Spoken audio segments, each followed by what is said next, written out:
तरसई रहन के कचर कचर कचर कचर इकुल पूरा पंचोचर हो गए। वो तो पंचोचर हो ही गए लोग। हम और सोचते हैं साल के बाद प्रधानी छोड़ी दे। काहे? अरे मर्दमाई इतना पंचायत के फरियाई एकर पंचायत अभी तो एक थे आओ गज गज गज गज करत करत ओकर में हरारू छोड़ के भागत रहल। हम कैसो रोकनी होके कि नहीं सो मार के नहीं फरियावे के औ का प्रधान जी जौन पानी बोले 1.5 घंटा लगावेला। अरे वो पानी ना उ टिकट पर बा बोला में भाई बम्बई ना गए। आज तो हम लोगन मतवा बिहाने से तुम्हार खांच नउले हुआ 75 पे तो में हरारू जाए के प्रधान जी चला है। ये गर्मी में मरले बड़ा मर्दवा लोग एकदम परेशान कर देले बड़ा। देखा प्रधान जी हम तो एकदम त्रस्त हो गली। मन तो करत है कि करी सारा रात खाली तोहार मुंह देख के हम शांत हो जाते। ए प्रधान जी है अब उनके छोड़ा पहले कुर्सी ला बैठा पहले चला फरियावा के बात।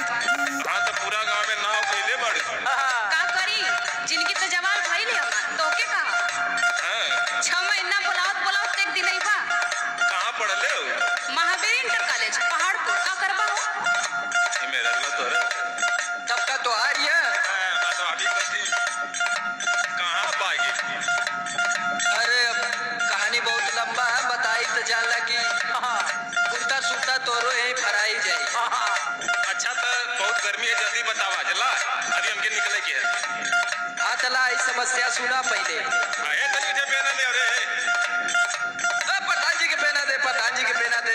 अच्छा लिया बतानी सुनी प्रधान जी लड़ाई में जा रे ना घरवा के चूल सास खा ले सुरती पतोहिया करे कुल। लड़ाई में जा रे ना घरवा के चूल सास खा ले सुरती पतोहिया करे कुल।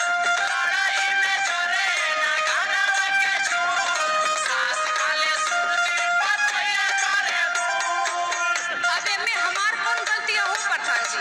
13 बजे लो दोनों जानी यो बहरे से मार्केटिंग को के कब खाना बनाई हम?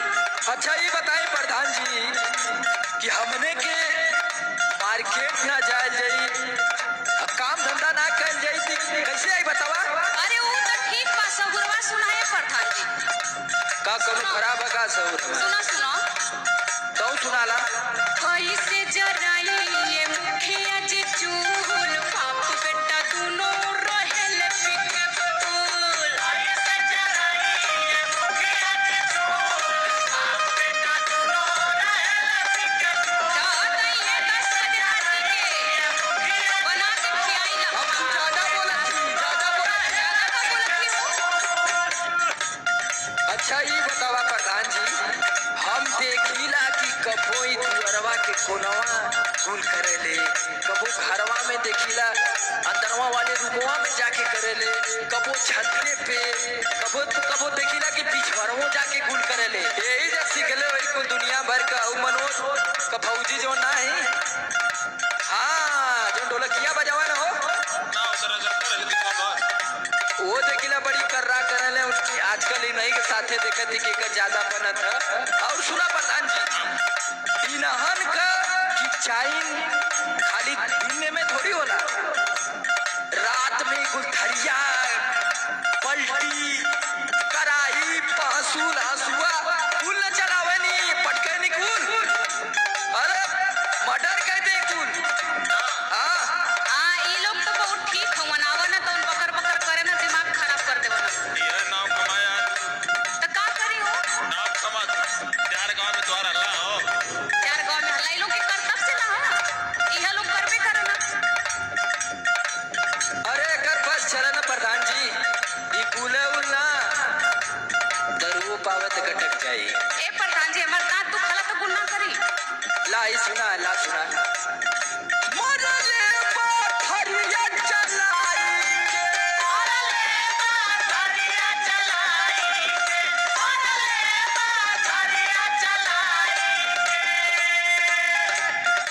फोड़ले बाका परवा माई के फोड़ले बाका परवा माई के फोड़ले बाका परवा माई के। देखा बहन कलियन डॉक्टरी से लेके आने देखा ओकर पट्टी बना ले। अच्छा उनकर लौकल हमार गोड़वा टूटल तू ना लौकल हो। ई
बात हुई?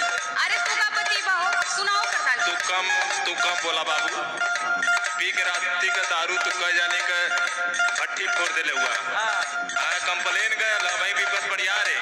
सुना सुना प्रधान जी, झूठे लक्षण ये हमके लगावे ले, झूठे लक्षण ये हमके लगावे ले, झूठे लक्षण ये हमके लगावे ले,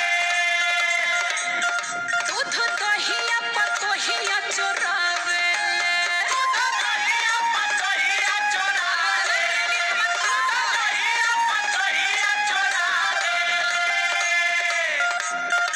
अरे इतना दूध आवाला 7 लीटर